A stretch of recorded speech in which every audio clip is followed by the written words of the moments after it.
കർത്താവിന്റെ നാമത്തിന് സ്തുതി.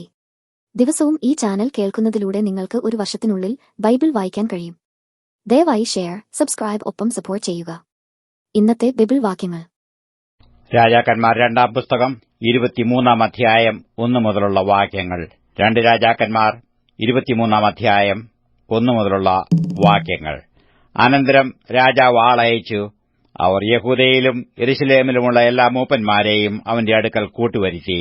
രാജാവും സകല യഹൂദാ പുരുഷന്മാരും യെരുശലേമിലെ സകല നിവാസികളും പുരോഹിതന്മാരും പ്രവാചകന്മാരും ആബാലവൃദ്ധം ജനമൊക്കെയും യഹോവയുടെ ആലയത്തിലേക്ക് ചെന്നു യഹോവയുടെ ആലയത്തിൽ വെച്ച് കണ്ടുകിട്ടിയ നിയമപുസ്തകത്തിലെ വാക്യങ്ങളെയെല്ലാം അവർ കേൾക്കെ അവൻ വായിച്ചു.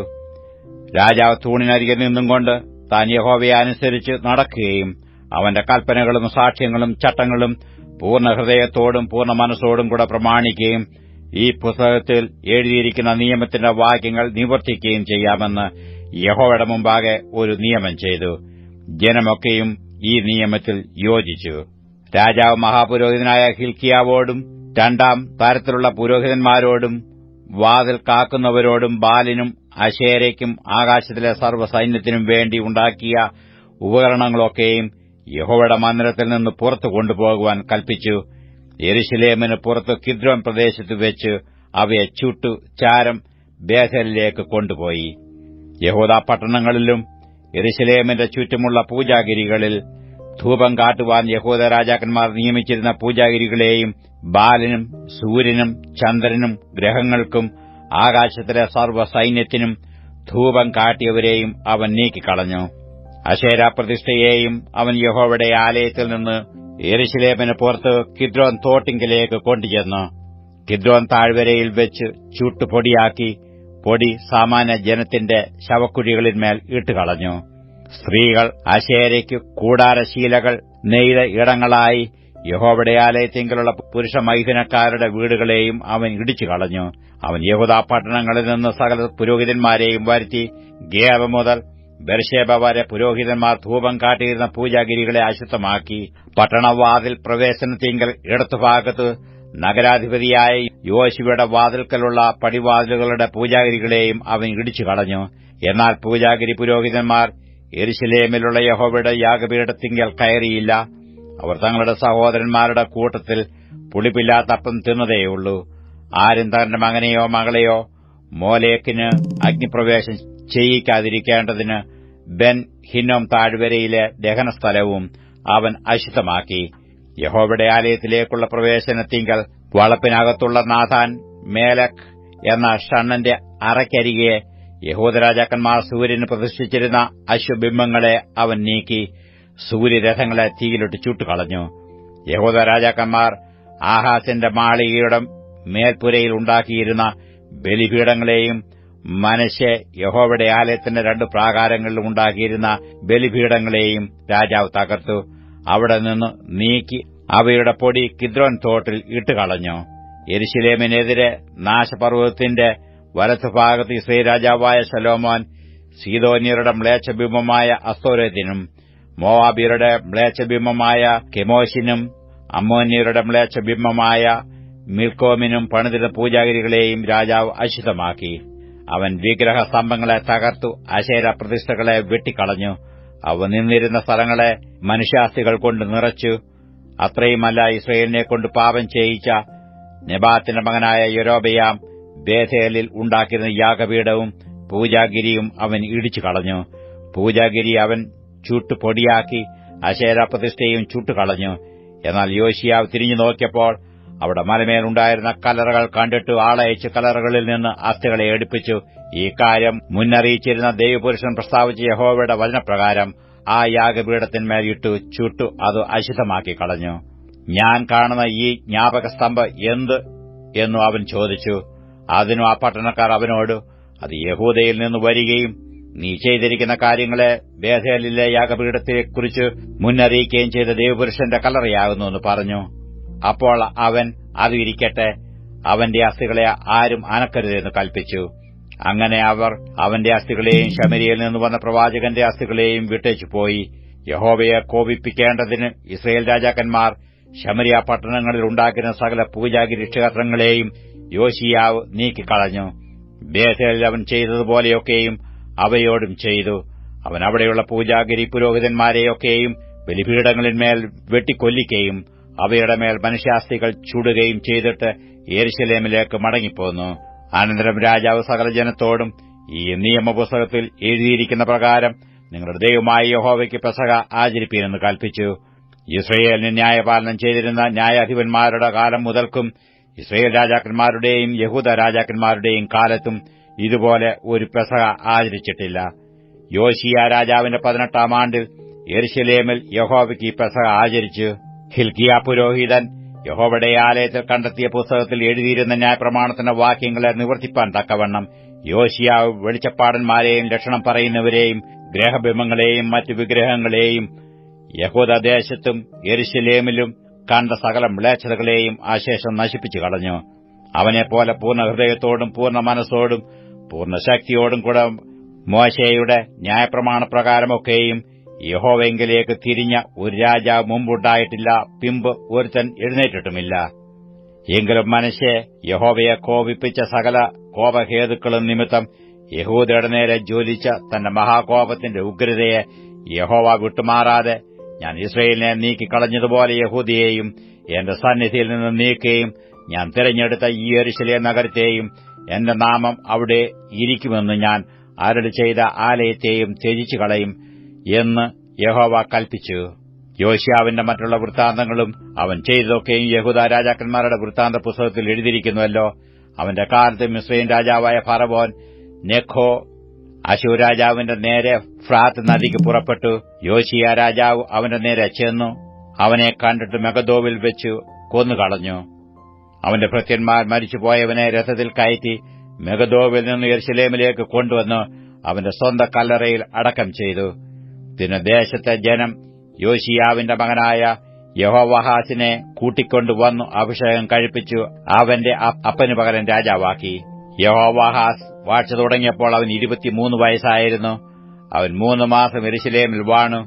അവന്റെ അമ്മയ്ക്ക് ഹമൂതൽ എന്നു പേർ. അവൾ ലിബ്നക്കാരനായ യിരെമ്യാവിന്റെ മകളായിരുന്നു. അവൻ തന്റെ പിതാക്കന്മാർ ചെയ്തതുപോലെയൊക്കെ യഹോവയ്ക്ക് അനിഷ്ടമായുള്ളത് ചെയ്തു. അവൻ യെരൂശലേമിൽ വാഴാതിരിക്കേണ്ടതിന് ഫറവോൻ നെഖോ ഹമാത്ത് ദേശത്തിലെ റിബ്ലയിൽ വെച്ചു അവനെ ബന്ധിച്ചു. ദേശത്തിന് 100 താലന്ത് വെള്ളിയും 1 താലന്ത് പൊന്നും പിഴ കൽപ്പിച്ചു. ഫറവോൻ നെഖോ യോശിയാവിന്റെ മകനായ എല്യാക്കീമിനെ അവന്റെ അപ്പനായ യോശിയാവിന് പകരം രാജാവാക്കി. അവന്റെ പേർ യഹോയാക്കീം എന്ന് മാറ്റി. യഹോവാഹാസിനെ അവൻ കൊണ്ടുപോയി. അവൻ മിസ്രയീമിൽ ചെന്നു അവിടെ വെച്ച് മരിച്ചുപോയി. ആ വെള്ളിയും പൊന്നും യഹോയാക്കീം ഫറവോന് കൊടുത്തു. എന്നാൽ ഫറവോന്റെ കൽപ്പനപ്രകാരം വെള്ളി കൊടുക്കേണ്ടതിനു അവൻ ദേശത്ത് വരിയിട്ടു. അവൻ ദേശത്ത് ജനത്തിൽ ഓരോരുത്തന്റെയും പേരിൽ വരിയിട്ടതുപോലെ വെള്ളിയും പൊന്നും അവരവരോട് പിരിച്ചെടുത്തു ഫറവോൻ നെഖോവിന് കൊടുത്തു. യഹോയാക്കീം വാഴ്ച തുടങ്ങിയപ്പോൾ അവന് 25 വയസ്സായിരുന്നു. അവൻ 11 സംവത്സരം യെരൂശലേമിൽ വാണു. അവന്റെ അമ്മയ്ക്ക് സെബീദ എന്നു പേർ. അവൾ രൂമക്കാരനായ പെദയാവിന്റെ മകളായിരുന്നു. അവൻ തന്റെ പിതാക്കന്മാർ ചെയ്തതുപോലെയൊക്കെയും യഹോവയ്ക്ക് അനിഷ്ടമായുള്ളത് ചെയ്തു. രാജാക്കന്മാർ 2-ാം പുസ്തകം 24-ാം അധ്യായം 1 മുതലുള്ള വാക്യങ്ങൾ. 2 രാജാക്കന്മാർ 24-ാം അധ്യായം 1 മുതലുള്ള വാക്യങ്ങൾ. അവന്റെ കാലത്ത് ബാബേൽ രാജാവായ നെബൂഖദ്നേസർ പുറപ്പെട്ടു വന്നു. യഹോയാക്കീം 3 സംവത്സരം അവന് ആശ്രിതനായിരുന്നു. അതിനുശേഷം അവൻ തിരിഞ്ഞു അവനോട് മത്സരിച്ചു. അപ്പോൾ യഹോവ കൽദയരുടെ പടക്കൂട്ടങ്ങളെയും അരാമ്യർ, മോവാബ്യർ, അമ്മോന്യർ എന്നിവരുടെ പടക്കൂട്ടങ്ങളെയും അവന്റെ നേരെ അയച്ചു. പ്രവാചകന്മാരായ തന്റെ ദാസന്മാർ മുഖാന്തരം യഹോവ അരുളി ചെയ്തിരുന്ന വചനപ്രകാരം അവൻ അവരെ യഹൂദയെ നശിപ്പിക്കത്തക്കവണ്ണം അതിന്റെ നേരെ അയച്ചു. മനശ്ശെ ചെയ്ത സകല പാപങ്ങളും നിമിത്തം യഹൂദയെ തന്റെ സന്നിധിയിൽ നിന്ന് നീക്കിക്കളവാൻ ഇത് യഹോവയുടെ കൽപ്പനപ്രകാരം തന്നെ അവർക്ക് ഭവിച്ചു. അവൻ കുറ്റമില്ലാത്ത രക്തം ചൊരിയിച്ചു. യെരൂശലേമിനെ കുറ്റമില്ലാത്ത രക്തം കൊണ്ട് നിറച്ചതും ക്ഷമിപ്പാൻ യഹോവയ്ക്ക് മനസ്സായില്ല. യഹോയാക്കീമിന്റെ മറ്റുള്ള വൃത്താന്തങ്ങളും അവൻ ചെയ്തതൊക്കെയും യഹൂദ രാജാക്കന്മാരുടെ വൃത്താന്ത പുസ്തകത്തിൽ എഴുതിയിരിക്കുന്നുവല്ലോ. യഹോയാക്കീൻ തന്റെ പിതാക്കന്മാരെപ്പോലെ നിദ്ര പ്രാപിച്ചു. അവന്റെ മകനായ യഹോയാക്കീൻ അവന് പകരം രാജാവായി. മിസ്രയീം രാജാവിന് മിസ്രയീം തോട് മുതൽ ഫ്രാത്ത് നദി വരെ ഉണ്ടായിരുന്നതൊക്കെയും ബാബേൽ രാജാവ് പിടിച്ചതുകൊണ്ട് മിസ്രയീം രാജാവ് പിന്നെ തന്റെ ദേശത്ത് നിന്ന് പുറപ്പെട്ടു വന്നില്ല. യെഹോയാക്കീൻ വാഴ്ച തുടങ്ങിയപ്പോൾ അവന് 18 വയസ്സായിരുന്നു. അവൻ യെരുശലേമിൽ 3 മാസം വാണു. അവന്റെ അമ്മയ്ക്ക് നെഹുഷ്ട എന്നു പേർ. അവൾ യെരുശലേമ്യനായ എൽനാഥാന്റെ മകളായിരുന്നു. അവൻ തന്റെ അപ്പൻ ചെയ്തതുപോലെയൊക്കെ യഹോവയ്ക്ക് അനിഷ്ടമായുള്ളത് ചെയ്തു. ആ കാലത്ത് ബാബേൽ രാജാവായ നെബൂഖദ്നേസരിന്റെ ഭൃത്യന്മാർ യെരുശലേമിന്റെ നേരെ വന്നു നഗരത്തെ നിരോധിച്ചു. ഇങ്ങനെ ഭൃത്യന്മാർ നിരോധിച്ചിരിക്കുമ്പോൾ ബാബേൽ രാജാവായ നെബൂഖദ്നേസരും നഗരത്തിന്റെ നേരെ വന്നു. യഹൂദ രാജാവായ യെഹോയാഖീനും അവന്റെ അമ്മയും അവന്റെ ഭൃത്യന്മാരും പ്രഭുക്കന്മാരും ഷണ്ഡന്മാരും ബാബേൽ രാജാവിന്റെ അടുക്കിലേക്ക് പുറത്തു ചെന്നു. ബാബേൽ രാജാവ് തന്റെ വാഴ്ചയുടെ 8-ാം ആണ്ടിൽ അവനെ പിടിച്ചു. അവൻ യഹോവയുടെ ആലയത്തിലെ സകല നിക്ഷേപങ്ങളും രാജധാനിയിലെ നിക്ഷേപങ്ങളും അവിടെ നിന്ന് എടുത്തുകൊണ്ടുപോയി. യിസ്രായേൽ രാജാവായ ശലോമോൻ യഹോവയുടെ മന്ദിരത്തിൽ ഉണ്ടാക്കിവച്ചിരുന്ന പൊന്നുകൊണ്ടുള്ള ഉപകരണങ്ങളൊക്കെയും യഹോവ അരുളിച്ചെയ്തിരുന്നതുപോലെ അവൻ ഖണ്ഡിച്ചു കളഞ്ഞു.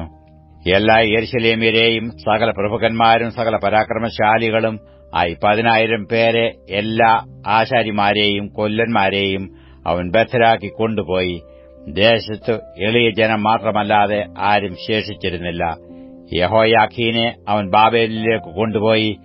രാജമാതാവിനെയും രാജഭാര്യമാരെയും അവന്റെ ഷണ്ഡന്മാരെയും ദേശത്തിലെ പ്രധാനികളെയും അവൻ ബദ്ധരാക്കി യെരുശലേമിൽ നിന്ന് ബാബേലിലേക്ക് കൊണ്ടുപോയി. സകല ബലവാന്മാരുമായ 7,000 പേരെയും ആശാരിമാരും കൊല്ലന്മാരുമായ 1,000 പേരെയും ഇങ്ങനെ യുദ്ധപ്രാപ്തന്മാരായ സകല വീരന്മാരെയും ബാബേൽ രാജാവ് ബദ്ധരാക്കി ബാബേലിലേക്ക് കൊണ്ടുപോയി. അവന് പകരം ബാബേൽ രാജാവ് അവന്റെ ചിറ്റപ്പനായ മഥന്യാവെ രാജാവാക്കി. അവന് സിദക്കിയാവ് എന്നു പേർ മാറ്റിയിട്ടു. സിദക്കിയാവ് വാഴ്ച തുടങ്ങിയപ്പോൾ അവന് 21 വയസ്സായിരുന്നു. അവൻ 11 സംവത്സരം യെരുശലേമിൽ വാണു. അവന്റെ അമ്മയ്ക്ക് ഹമൂദൂൽ എന്നു പേർ. അവൾ ലിബ്നക്കാരനായ യിരെമ്യാവിന്റെ മകളായിരുന്നു. യഹോയാക്കീൻ ചെയ്തതുപോലെയൊക്കെയും അവൻ യഹോവയ്ക്ക് അനിഷ്ടമായുള്ളത് ചെയ്തു. യഹോവയുടെ കോപം ഹേതുവായി യെരുശലേമിനും യഹൂദയ്ക്കും അങ്ങനെ ഭവിച്ചു. അവൻ ഒടുവിൽ അവരെ തന്റെ സന്നിധിയിൽ നിന്നും തള്ളിക്കളഞ്ഞു. എന്നാൽ സിദക്കിയാവും ബാബേൽ രാജാവിനോട് മത്സരിച്ചു. രാജാക്കന്മാർ 2-ാം പുസ്തകം 25-ാം അധ്യായം 1 മുതലുള്ള വാക്യങ്ങൾ. 2 രാജാക്കന്മാർ 25-ാം അധ്യായം 1 മുതലുള്ള വാക്യങ്ങൾ. അവന്റെ വാഴ്ചയുടെ 9-ാം ആണ്ടിൽ 10-ാം മാസം 10-ാം തീയതി ബാബേൽ രാജാവായ നെബൂഖദ്നേസർ തന്റെ സർവ്വസൈന്യവുമായി യെരുശലേമിന്റെ നേരെ വന്ന് പാളയമിറങ്ങി. അതിനെതിരെ ചുറ്റും വാടകോരി. സിദക്കിയാ രാജാവിന്റെ 11-ാം ആണ്ടുവരെ നഗരം നിരോധിക്കപ്പെട്ടിരുന്നു. 4-ാം മാസം 9-ാം തീയതി നഗരത്തിൽ ക്ഷാമം കലശലായി. ദേശത്തെ ജനത്തിനു ആഹാരമില്ലാതെ പോയി. അപ്പോൾ നഗരമതിൽ ഒരിടം പൊളിച്ച് കൽദയർ നഗരം വളഞ്ഞിരിക്കെ പടയാളികളൊക്കെയും രാത്രി സമയത്ത് രാജാവിന്റെ തോട്ടത്തിനരികെ 2 മതിലുകൾക്കും മധ്യേയുള്ള പടിവാതിൽ വഴിയായി ഓടിപ്പോയി. രാജാവും അരാബയിലേക്കുള്ള വഴിയായി പുറപ്പെട്ടുപോയി. എന്നാൽ കൽദയരുടെ സൈന്യം രാജാവിനെ പിന്തുടർന്നു. യെരിഹോ സമഭൂമിയിൽ വെച്ചു അവനോട് എത്തി. അവന്റെ സൈന്യമൊക്കെയും അവനെ വിട്ടു ചിന്നിപ്പോയി. അവർ രാജാവിനെ പിടിച്ചു രിബ്ളയിൽ ബാബേൽ രാജാവിന്റെ അടുക്കൽ കൊണ്ടുചെന്നു. അവർ അവനും വിധി കൽപ്പിച്ചു. അവർ സിദക്കിയാവിന്റെ പുത്രന്മാരെ അവൻ കാൺകെ കൊന്നു. സിദക്കിയാവിന്റെ കണ്ണ് പൊട്ടിച്ചിട്ട് 2 ചങ്ങല കൊണ്ട് അവനെ ബന്ധിച്ച് ബാബേലിലേക്ക് കൊണ്ടുപോയി. 5-ാം മാസം 7-ാം തീയതി നെബൂഖദ്നേസർ രാജാവെന്ന ബാബേൽ രാജാവിന്റെ 19-ാം ആണ്ടിൽ തന്നെ ബാബേൽ രാജാവിന്റെ ഭൃത്യനായി അകമ്പടി നായകനായ നെബൂസരദാൻ യെരുശലേമിൽ വന്നു. അവൻ യഹോവയുടെ ആലയവും രാജധാനിയും ചുട്ടുകളഞ്ഞു. യെരുശലേമിലെ എല്ലാ വീടുകളും പ്രധാന ഭവനങ്ങളൊക്കെയും അവൻ തീവച്ച് ചുട്ടുകളഞ്ഞു. അകമ്പടി നായകനോടുണ്ടായിരുന്ന കൽദയ സൈന്യമൊക്കെയും യെരുശലേമിന്റെ ചുറ്റുമുള്ള മതിലുകളെ ഇടിച്ചുകളഞ്ഞു. നഗരത്തിൽ ശേഷിച്ചിരുന്ന ജനത്തെയും ബാബേൽ രാജാവിനെ ശരണം പ്രാപിച്ചവരെയും പുരുഷാരത്തിൽ ശേഷിച്ചവരെയും അകമ്പടി നായകനായ നെബൂസരദാൻ കൊണ്ടുപോയി. എന്നാൽ അകമ്പടി നായകൻ ദേശത്തെ എളിയവരിൽ ചിലരെ മുന്തിരിത്തോട്ടക്കാരായിട്ടും കൃഷിക്കാരായിട്ടും വിട്ടേച്ചുപോയി. യഹോവയുടെ ആലയത്തിലെ താമ്രസ്തംഭങ്ങളും പീഠങ്ങളും യഹോവയുടെ ആലയത്തിലെ താമ്രം കൊണ്ടുള്ള കടലും കൽദയർ ഉടച്ചുകളഞ്ഞു. അവയുടെ താമ്രം ബാബേലിലേക്ക് കൊണ്ടുപോയി. കലങ്ങളും ചട്ടുകങ്ങളും കത്രികകളും തവികളും ശുശ്രൂഷയ്ക്കുള്ള താമ്രോപകരണങ്ങളൊക്കെയും അവർ എടുത്തുകൊണ്ടുപോയി. തീച്ചട്ടികളും കലശങ്ങളും പൊന്നും വെള്ളിയും കൊണ്ടുള്ളതൊക്കെയും അകമ്പടി നായകൻ കൊണ്ടുപോയി. ശലോമോൻ യഹോവയുടെ ആലയത്തിനു വേണ്ടി ഉണ്ടാക്കിയ 2 സ്തംഭം, 1 കടൽ, പീഠങ്ങൾ എന്നിങ്ങനെയുള്ള സകല ഉപകരണങ്ങളുടെയും താമ്രത്തിന് തൂക്കമില്ലാതെയിരുന്നു. ഒരു സ്തംഭത്തിന്റെ ഉയരം 18 മുഴം, അതിന്മേലുള്ള പൊതിക താമ്രം കൊണ്ടായിരുന്നു. പൊതികയുടെ ഉയരം 3 മുഴം. പൊതികയുടെ ചുറ്റുമുള്ള വലപ്പണിയും മാതളപ്പഴവും ആ സകലം താമ്രം കൊണ്ടായിരുന്നു. ഇതുപോലെ മറ്റേ സ്തംഭത്തിനും വലപ്പണിയും മറ്റുമുണ്ടായിരുന്നു. അകമ്പടി നായകൻ മഹാപുരോഹിതനായ സെരയാവേയും 2-ാം പുരോഹിതനായ സെഫന്യാവേയും 3 ഉമ്മരപ്പടി കാവൽക്കാരെയും പിടിച്ചുകൊണ്ടുപോയി. നഗരത്തിൽ നിന്ന് അവൻ യോദ്ധാക്കളുടെ മേൽവിചാരകനായ ഒരു ഷണ്ഡനെയും നഗരത്തിൽ വെച്ച് കണ്ടെത്തിയ രാജപരിചാരകന്മാരിൽ 5 പേരെയും ദേശത്തെ ജനത്തെ പടയ്ക്ക് സ്വരൂപിക്കുന്ന സേനാപതിയുടെ രായസക്കാരനെയും നഗരത്തിൽ കണ്ട ദേശത്തെ ജനത്തിൽ 60 പേരെയും പിടിച്ചുകൊണ്ടുപോയി. ഇവരെ അകമ്പടി നായകനായ നെബൂസരദാൻ പിടിച്ച് രിബ്ളയിൽ ബാബേൽ രാജാവിന്റെ അടുക്കൽ കൊണ്ടുചെന്നു. ബാബേൽ രാജാവ് ഹമാത്ത് ദേശത്തിലെ രിബ്ളയിൽ വെച്ചു അവരെ വെട്ടിക്കൊന്നു. ഇങ്ങനെ യഹൂദ സ്വദേശം വിട്ടു പോകേണ്ടി വന്നു. ബാബേൽ രാജാവായ നെബൂഖദ്നേസർ യഹൂദദേശത്ത് ശേഷിപ്പിച്ചുവെച്ച ജനത്തിന് ശാഫാന്റെ മകനായ അഹീക്കാമിന്റെ മകനായ ഗദല്യാവെ അധിപതിയാക്കി. ബാബേൽ രാജാവ് ഗദല്യാവെ അധിപതിയാക്കിയെന്ന് നെഥന്യാവിന്റെ മകൻ ഇശ്മായേൽ, കാരേഹിന്റെ മകൻ യോഹനാൻ, നെതോഫാത്യനായ തൻഹുമേത്തിന്റെ മകൻ സെരയ്യാവ്, മാഖാത്യന്റെ മകൻ യസന്യാവ് എന്നിങ്ങനെ സകല സേനാപതികളും അവരുടെ ആളുകളും കേട്ടപ്പോൾ അവർ മിസ്പയിൽ ഗദല്യാവിന്റെ അടുക്കൽ വന്നു. ഗദല്യാവ് അവരോടും അവരുടെ ആളുകളോടും സത്യം ചെയ്തു അവരോട്, നിങ്ങൾ കൽദയരുടെ ദാസന്മാർ നിമിത്തം ഭയപ്പെടരുത്. ദേശത്ത് പാർത്തു ബാബേൽ രാജാവിനെ സേവിപ്പീൻ, അത് നിങ്ങൾക്ക് നന്മയായിരിക്കും. എന്നാൽ 7-ാം മാസത്തിൽ രാജവംശക്കാരനായ എലീശയുടെ മകനായ നെഥന്യാവിന്റെ മകനായ ഇശ്മായേൽ 10 ആളുമായി വന്ന് ഗദല്യാവേയും അവനോടുകൂടെ മിസ്പയിൽ ഉണ്ടായിരുന്ന യഹൂദ്യരെയും കൽദയരെയും വെട്ടിക്കൊന്നു. അപ്പോൾ അബാലവൃദ്ധം ജനമൊക്കെയും സേനാപതിമാരും കൽദയരെ ഭയപ്പെടുകയാൽ എഴുന്നേറ്റ് പുറപ്പെട്ടു മിസ്രൈമിലേക്ക് പോയി. യഹൂദ രാജാവായ യഹോയാഖീന്റെ പ്രവാസത്തിന്റെ 37-ാം ആണ്ടിൽ 12-ാം മാസം 27-ാം തീയതി ബാബേൽ രാജാവായ യെവീൽ മെരോദേക്ക് താൻ രാജാവായ ആണ്ടിൽ യഹൂദ രാജാവായ യഹോയാഖീനെ കടാക്ഷിച്ചു കാരാഗൃഹത്തിൽ നിന്ന് വിടുവിച്ചു. അവനോട് ആദരവായി സംസാരിച്ചു. അവന്റെ ആസനത്തെ ബാബേലിൽ ഉണ്ടായിരുന്ന രാജാക്കന്മാരുടെ ആസനങ്ങൾക്ക് മേലായി വെച്ചു. അവന്റെ കാരാഗ്രഹ വസ്ത്രം മാറ്റി. അവൻ ജീവപര്യന്തം നിത്യം അവന്റെ സന്നിധിയിൽ ഭക്ഷണം കഴിച്ചുപോന്നു. അവന്റെ അഹോവൃത്തിയോ രാജാവ് അവനു അവന്റെ മരണദിവസം വരെ അവന്റെ ജീവകാലമൊക്കെയും നിത്യവൃത്തിക്ക് ദിവസം പ്രതിയുള്ള ഓഹരി കൊടുത്തുപോന്നു. മർക്കോസ് എഴുതിയ സുവിശേഷം 14-ാം അധ്യായം 1 മുതലുള്ള വാക്യങ്ങൾ. മർക്കോസ് എഴുതിയ സുവിശേഷം 14-ാം അധ്യായം 1 മുതലുള്ള വാക്യങ്ങൾ. 2 ദിവസം കഴിഞ്ഞിട്ട് പെസഹയുടെയും പുളിപ്പില്ലാത്ത അപ്പത്തിന്റെയും ഉത്സവമായിരുന്നു.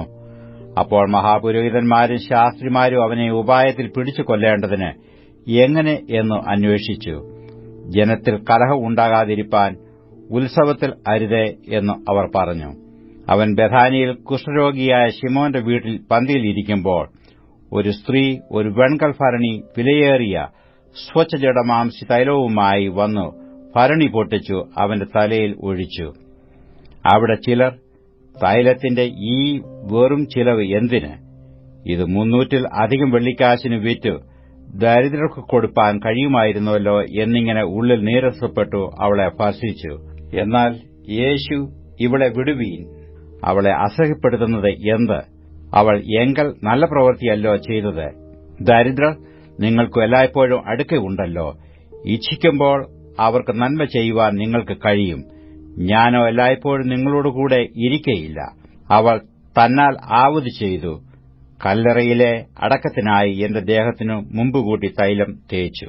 സുവിശേഷം ലോകത്തിലൊക്കെയും പ്രസംഗിക്കുന്നിടത്തെല്ലാം അവൾ ചെയ്തതും അവളുടെ ഓർമ്മയ്ക്കായി പ്രസ്താവിക്കും എന്ന് ഞാൻ സത്യമായിട്ട് നിങ്ങളോട് പറയുന്നു. പിന്നെ പന്തിരുവരിൽ ഒരുത്തനായി ഇസ്കര്യോത്താവായ യൂദ അവനെ മഹാപുരോഹിതന്മാർക്ക് കാണിച്ചു കൊടുക്കേണ്ടതിന് അവരുടെ അടുക്കൽ ചെന്നു. അവർ അത് കേട്ട് സന്തോഷിച്ചു അവന് പണം കൊടുക്കാം എന്ന് വാഗ്ദത്തം ചെയ്തു. അവനും അവനെ എങ്ങനെ കാണിച്ചു കൊടുക്കാം എന്ന് തക്കം അന്വേഷിച്ചു പോന്നു. പെസഹ കുഞ്ഞാടിനെ അറുക്കുന്നതായ പുളിപ്പില്ലാത്ത അപ്പത്തിന്റെ 1-ാം നാളിൽ ശിഷ്യന്മാർ അവനോട്, നീ പെസഹ കഴിപ്പാൻ ഞങ്ങൾ എവിടെ ഒരുക്കണം എന്ന് ചോദിച്ചു. അവൻ ശിഷ്യന്മാരിൽ 2 പേരെ അയച്ചു, നഗരത്തിൽ ചെല്ലുവീൻ. അവിടെ ഒരു കുടം വെള്ളം ചുമന്നുകൊണ്ട് ഒരു മനുഷ്യൻ നിങ്ങളെ എതിർപ്പെടും. അവന്റെ പിന്നാലെ ചെന്ന് അവൻ കടക്കുന്നിടത്ത് ആ വീട്ടുടയവനോട്, ഞാൻ എന്റെ ശിഷ്യന്മാരുമായി പെസഹ കഴിപ്പാനുള്ള ശാല എവിടെയെന്ന് ഗുരു ചോദിക്കുന്നു എന്ന് പറവീൻ. അവൻ വിരിച്ചൊരുക്കിയ ഒരു വന്മാളിക കാണിച്ചു തരും. അവിടെ നമുക്ക് ഒരുക്കുവീൻ എന്ന് പറഞ്ഞു. ശിഷ്യന്മാർ പുറപ്പെട്ട് നഗരത്തിൽ ചെന്നു അവൻ തങ്ങളോട് പറഞ്ഞതുപോലെ കണ്ടു പെസഹ ഒരുക്കി. സന്ധ്യയായപ്പോൾ അവൻ പന്തിരുവരോടും കൂടെ വന്നു. അവർ ഇരുന്ന് ഭക്ഷിക്കുമ്പോൾ യേശു, നിങ്ങളിൽ ഒരുവൻ എന്നോടുകൂടെ ഭക്ഷിക്കുന്നവൻ തന്നെ എന്നെ കാണിച്ചു കൊടുക്കും എന്ന് ഞാൻ സത്യമായിട്ട് നിങ്ങളോട് പറയുന്നു എന്ന് പറഞ്ഞു. അവർ ദുഃഖിച്ചു ഓരോരുത്തൻ ഞാനോ എന്ന് അവനോട് ചോദിച്ചു തുടങ്ങി. അവൻ അവരോട്, പന്തിരുവരിൽ ഒരുവൻ എന്നോടുകൂടെ തലത്തിൽ കൈമുക്കുന്നവൻ തന്നെ. മനുഷ്യപുത്രൻ പോകുന്നത് തന്നെക്കുറിച്ച് എഴുതിയിരിക്കുന്നതുപോലെ തന്നെ സത്യം. മനുഷ്യപുത്രനെ കാണിച്ചു കൊടുക്കുന്ന മനുഷ്യനോ അയ്യോ കഷ്ടം. ആ മനുഷ്യൻ ജനിക്കാതിരുന്നു എങ്കിൽ അവന് കൊള്ളായിരുന്നു എന്ന് പറഞ്ഞു. അവർ ഭക്ഷിക്കുമ്പോൾ അവൻ അപ്പം എടുത്തു വാഴ്ത്തി നുറുക്കി അവർക്ക് കൊടുത്തു. വാങ്ങുവീൻ, ഇതെന്റെ ശരീരം എന്ന് പറഞ്ഞു. പിന്നെ പാനപാത്രമെടുത്ത് സ്തോത്രം ചൊല്ലി അവർക്ക് കൊടുത്തു. എല്ലാവരും അതിൽ നിന്ന് കുടിച്ചു. ഇത് അനേകർക്കു വേണ്ടി ചൊരിയുന്നതായി നിയമത്തിനുള്ള എന്റെ രക്തം. മുന്തിരിവള്ളിയുടെ അനുഭവം ദൈവരാജ്യത്തിൽ പുതുതായി അനുഭവിക്കുന്നാൾ വരെ ഞാൻ അത് ഇനി അനുഭവിക്കയില്ല എന്ന് ഞാൻ സത്യമായിട്ട് നിങ്ങളോട് പറയുന്നു എന്ന് അവരോട് പറഞ്ഞു. പിന്നെ അവർ സ്തോത്രം പാടിയ ശേഷം ഒലിവുമലയ്ക്ക് പോയി. യേശു അവരോട്, നിങ്ങളെല്ലാവരും ഇടറിപ്പോകും. ഞാൻ ഇടയനെ വെട്ടും, ആടുകൾ ചിതറിപ്പോകും എന്ന് എഴുതിയിരിക്കുന്നുവല്ലോ. എന്നാൽ ഞാൻ ഉയർത്തെഴുന്നേറ്റ ശേഷം നിങ്ങൾക്ക് മുമ്പേ ഗലീലയ്ക്ക് പോകും എന്ന് പറഞ്ഞു. പത്രോസ് അവനോട്, എല്ലാവരും ഇടറിയാലും ഞാൻ ഇടറുകയില്ല എന്ന് പറഞ്ഞു. യേശു അവനോട്, ഇന്ന് ഈ രാത്രിയിൽ തന്നെ കോഴി 2 വട്ടം കൂകും മുമ്പേ നീ 3 വട്ടം എന്നെ തള്ളിപ്പറയും എന്ന് ഞാൻ സത്യമായിട്ട് നിന്നോട് പറയുന്നു എന്ന് പറഞ്ഞു. അവനോ, നിന്നോടുകൂടി മരിക്കേണ്ടി വന്നാലും ഞാൻ നിന്നെ തള്ളിപ്പറയുകയില്ല എന്ന് അധികമായി പറഞ്ഞു. അങ്ങനെ തന്നെ എല്ലാവരും പറഞ്ഞു. അവർ ഗത്ശേമന എന്നു പേരുള്ള തോട്ടത്തിൽ വന്നാറെ. അവൻ ശിഷ്യന്മാരോട്, ഞാൻ പ്രാർത്ഥിച്ചു തീരുവോളം ഇവിടെ ഇരിപ്പീൻ എന്ന് പറഞ്ഞു. പിന്നെ അവൻ പത്രോസിനെയും യാക്കോബിനെയും യോഹന്നാനെയും കൂട്ടിക്കൊണ്ട് ഭ്രമിപ്പാനും വ്യാകുലപ്പെടുവാനും തുടങ്ങി. എന്റെ ഉള്ളം മരണവേദന പോലെ അതിദുഃഖിതമായിരിക്കുന്നു. ഇവിടെ പാർത്ത് ഉണർന്നിരിപ്പീൻ എന്ന് അവരോട് പറഞ്ഞു. പിന്നെ അല്പം മുൻപോട്ട് ചെന്ന് നിലത്ത് വീണു. കഴിയുമെങ്കിൽ ആ നാഴിക നീങ്ങിപ്പോകണം എന്ന് പ്രാർത്ഥിച്ചു. അബ്ബാ പിതാവേ, നിനക്കു എല്ലാം കഴിയും. ഈ പാനപാത്രം എങ്കിൽ നിന്ന് നീക്കണമേ. എങ്കിലും ഞാൻ ഇച്ഛിക്കുന്നതല്ല, നീ ഇച്ഛിക്കുന്നതത്രേ ആകട്ടെ എന്ന് പറഞ്ഞു. പിന്നെ അവൻ വന്നു അവർ ഉറങ്ങുന്നത് കണ്ടു പത്രോസിനോട്, ശിമോനെ, നീ ഉറങ്ങുന്നുവോ? ഒരു നാഴിക ഉണർന്നിരിപ്പാൻ നിനക്ക് കഴിഞ്ഞില്ലയോ? പരീക്ഷയിൽ അകപ്പെടായ്വാൻ ഉണർന്നിരുന്നു പ്രാർത്ഥിപ്പീൻ. ആത്മാവ് ഒരുക്കമുള്ളത്, ജഡമോ ബലഹീനമത്രേ എന്ന് പറഞ്ഞു. അവൻ പിന്നെയും പോയി ആ വചനം തന്നെ ചൊല്ലി പ്രാർത്ഥിച്ചു. മടങ്ങി വന്നാറെ അവരുടെ കണ്ണുകൾക്ക് ഭാരമേറിയിരുന്നതുകൊണ്ട് അവർ ഉറങ്ങുന്നത് കണ്ടു. അവർ അവനോട് എന്ത് ഉത്തരം പറയണം എന്നു അറിഞ്ഞില്ല. അവൻ 3 വന്നു അവരോട്, ഇനി ഉറങ്ങി ആശ്വസിച്ചുകൊള്ളുവീൻ. മതി, നാഴിക വന്നു. ഇതാ മനുഷ്യപുത്രൻ പാപികളുടെ കയ്യിൽ ഏൽപ്പിക്കപ്പെടുന്നു. എഴുന്നേൽപ്പീൻ, നാം പോക. ഇതാ എന്നെ കാണിച്ചു കൊടുക്കുന്നവൻ അടുത്തിരിക്കുന്നു എന്ന് പറഞ്ഞു. ഉടനെ അവൻ സംസാരിച്ചുകൊണ്ടിരിക്കുമ്പോൾ തന്നെ പന്തിരുവരിൽ ഒരുത്തനായ യൂദയും അവനോടുകൂടെ മഹാപുരോഹിതന്മാർ, ശാസ്ത്രിമാർ, മൂപ്പന്മാർ എന്നിവർ അയച്ച ഒരു പുരുഷാരവും വാളും വടിയുമായി വന്നു. അവനെ കാണിച്ചു കൊടുക്കുന്നവൻ ഞാൻ ഏവനെ ചുംബിക്കുമോ അവൻ തന്നെയാകുന്നു. അവനെ പിടിച്ച് സൂക്ഷ്മതയോടെ കൊണ്ടുപോകുവീൻ എന്നു അവർക്ക് ഒരു അടയാളം പറഞ്ഞുകൊടുത്തിരുന്നു. അവൻ വന്നു ഉടനെ അടുത്തു ചെന്ന് റബി എന്ന് പറഞ്ഞു അവനെ ചുംബിച്ചു. അവർ അവന്റെ മേൽ കൈവച്ചു അവനെ പിടിച്ചു. അരികെ നിൽക്കുന്നവരിൽ ഒരുവൻ വാൾ ഊരി മഹാപുരോഹിതന്റെ ദാസനെ വെട്ടി കാത് അറുത്തു. യേശു അവരോട്, ഒരു കള്ളന്റെ നേരെ എന്ന പോലെ നിങ്ങൾ എന്നെ പിടിപ്പാൻ വാളും വടിയുമായി പുറപ്പെട്ടു വന്നുവോ? ഞാൻ ദിവസേന ദൈവാലയത്തിൽ ഉപദേശിച്ചുകൊണ്ട് നിങ്ങളോടുകൂടെ ഇരുന്നു. നിങ്ങൾ എന്നെ പിടിച്ചില്ല. എങ്കിലും തിരുവെഴുത്തുകൾക്ക് നിവൃത്തി വരേണ്ടതിന് ഇങ്ങനെ സംഭവിക്കുന്നു എന്ന് പറഞ്ഞു.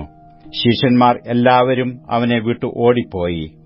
ഒരു ബാല്യക്കാരൻ വെറും ശരീരത്തിന്മേൽ പുതപ്പ് പുതച്ചും കൊണ്ട് അവനെ അനുഗമിച്ചു. അവർ അവനെ പിടിച്ചു. അവനോ പുതപ്പ് വിട്ടു നഗ്നനായി ഓടിപ്പോയി. അവർ യേശുവിനെ മഹാപുരോഹിതന്റെ അടുക്കൽ കൊണ്ടുപോയി. അവന്റെ അടുക്കൽ മഹാപുരോഹിതന്മാരും മൂപ്പന്മാരും ശാസ്ത്രിമാരും എല്ലാം വന്നുകൂടിയിരുന്നു. പത്രോസ് മഹാപുരോഹിതന്റെ അരമനയ്ക്കകത്തോളം അവനെ ദൂരവേ അനുഗമിച്ചു. ഭൃത്യന്മാരോട് ചേർന്നു തീ കാഞ്ഞുകൊണ്ടിരുന്നു. മഹാപുരോഹിതന്മാരും ന്യായാധിപ സംഘമൊക്കെയും യേശുവിനെ കൊല്ലേണ്ടതിന് അവന്റെ നേരെ സാക്ഷ്യം അന്വേഷിച്ചു കണ്ടില്ലതാനും. അനേകർ അവന്റെ നേരെ കള്ളസാക്ഷ്യം പറഞ്ഞിട്ടും സാക്ഷ്യം ഒത്തുവന്നില്ല. ചിലർ എഴുന്നേറ്റ് അവന്റെ നേരെ, ഞാൻ കൈപ്പണിയായ ഈ മന്ദിരം പൊളിച്ച് 3 ദിവസം കൊണ്ട് കൈപ്പണിയല്ലാത്ത മറ്റൊന്ന് പണിയും എന്ന് ഇവൻ പറഞ്ഞത് ഞങ്ങൾ കേട്ടു എന്ന് കള്ളസാക്ഷ്യം പറഞ്ഞു. എന്നിട്ടും അവരുടെ സാക്ഷ്യം ഒത്തുവന്നില്ല. മഹാപുരോഹിതൻ നടുവിൽ നിന്നുകൊണ്ട് യേശുവിനോട്, നീ ഒന്നും ഉത്തരം പറയുന്നില്ലയോ? ഇവർ നിന്റെ നേരെ സാക്ഷ്യം പറയുന്നത് എന്ത് എന്ന് ചോദിച്ചു. അവനോ മിണ്ടാതെയും ഉത്തരം പറയാതെയും ഇരുന്നു. മഹാപുരോഹിതൻ പിന്നെയും അവനോട്, നീ വന്യനായവന്റെ പുത്രനായ ക്രിസ്തുവോ എന്ന് ചോദിച്ചു. ഞാനാകുന്നു. മനുഷ്യപുത്രൻ സർവശക്തന്റെ വലത്തുഭാഗത്ത് ഇരിക്കുന്നതും ആകാശമേഘങ്ങളോടെ വരുന്നതും നിങ്ങൾ കാണും എന്ന് യേശു പറഞ്ഞു. അപ്പോൾ മഹാപുരോഹിതൻ വസ്ത്രം കീറി, ഇനി സാക്ഷികളെക്കൊണ്ട് നമുക്ക് എന്താവശ്യം? ദൈവദൂഷണം നിങ്ങൾ കേട്ടുവല്ലോ. നിങ്ങൾക്ക് എന്തു തോന്നുന്നു എന്ന് ചോദിച്ചു.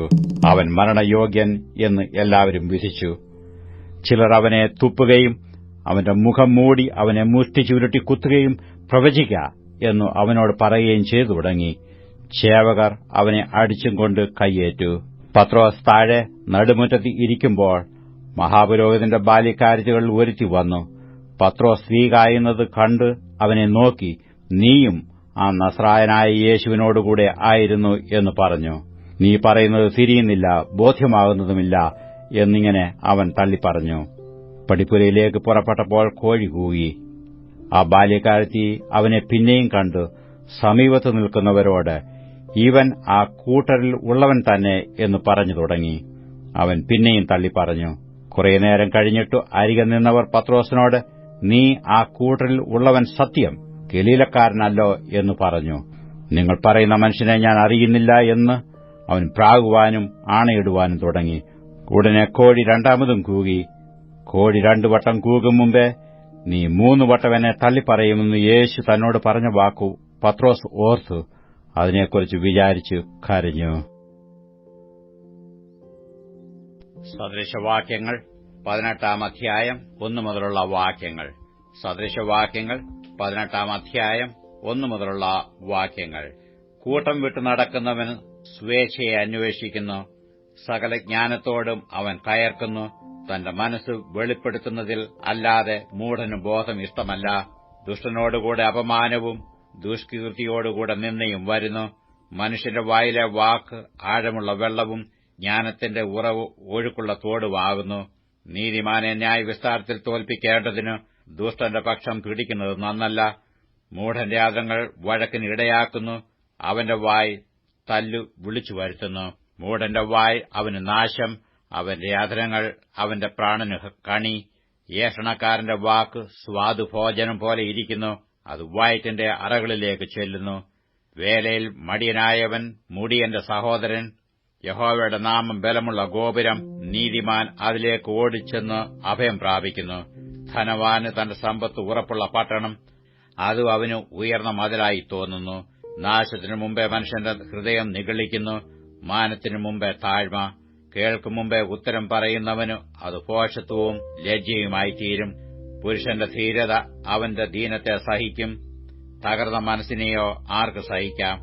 ബുദ്ധിമാന്റെ ഹൃദയം പരിജ്ഞാനം സമ്പാദിക്കുന്നു, ജ്ഞാനികളുടെ ചെവി പരിജ്ഞാനം അന്വേഷിക്കുന്നു.